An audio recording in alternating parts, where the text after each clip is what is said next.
Welcome to tree house zigzag YouTube channel. আমাদের যারা যারা নতুন আছে তারা সাবস্ক্রাইব করে দিন, কারণ এখানে গাছ দেখানো হয়। আপনাদের আমি প্রত্যেকটা গাছ এক এক করে দেখাবো, কিন্তু এই ভিডিওতে নয়। আজকে আমরা পপি ফুলের কথা বলবো। আমাদের কাছে কতগুলো গাছ আছে আপনারা ভালো করে দেখে নিন। কতগুলো গাছ, কত রকমের গাছ আছে আমাদের কাছে।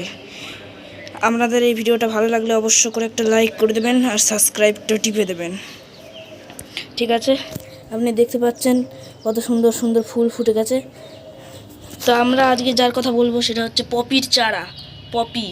পপির চারা কী করে ফোটানো হয় এর সম্বন্ধে আমরা আজকে আপনাদের এই ভিডিওটা বানাবো। শীতকালে পপি ফুল হয় আপনারা জানেন, আর আমি লাগিয়েছি ছোট ছোট পপির চারা। এই মাটি আমি বানিয়েছি অনেক কিছু মিশিয়ে, যেগুলোর আমরা পরের ভিডিওতে কথা বলবো। তো এই মাটিটা যেটা আছে সেই মাটিটার ওপর পপি গাছের চারা আমি 1 2 3 4 5 6টা লাগিয়েছি।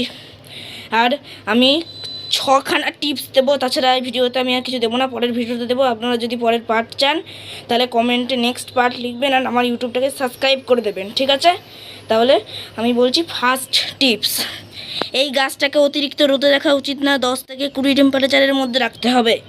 সেকেন্ড টিপস, এই গাছে অতিরিক্ত জল দেওয়া উচিত না, কারণ এই গাছে যদি অতিরিক্ত জল দেওয়া হয় অথবা মাটির তলায় যদি জল জমে যায় তাহলে গাছের মৃত্যুর কারণ হতে পারে, অথবা গাছ অসুস্থ হয়ে যেতে পারে, বুঝলেন?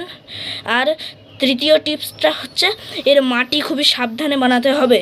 আর চতুর্থ টিপসটা হচ্ছে এই গাছ খুবই সাবধানে পুঁততে হবে যাতে গাছের কোনো ক্ষতি না হয়, শিকড় যেন ছিঁড়ে না যায়। আর ফিফথ টিপস, এই টবটা এই রকম রঙের নিতে হবে, এই রকম রঙের নিলে হবে না, এই রকম রঙের নিতে হবে, তবেই ভালো হবে। আর শেষ 6 টিপস, আপনাদের এখানে এনপিকে সার 15 দিন অন্তর অন্তর ব্যবহার করতে হবে। এনপিকে সার এই কিনারা বরাবর এই গোল করে দিতে হবে 15 দিন অন্তর অন্তর, তাহলে আপনার ফলন ভালো হবে। ভিডিওটা যদি ভালো লেগে থাকে তাহলে সাবস্ক্রাইব করবেন, লাইক করবেন। আমরা আবার পরের পার্টে হয়তো দেখা করছি। আজকের জন্য বাই বাই।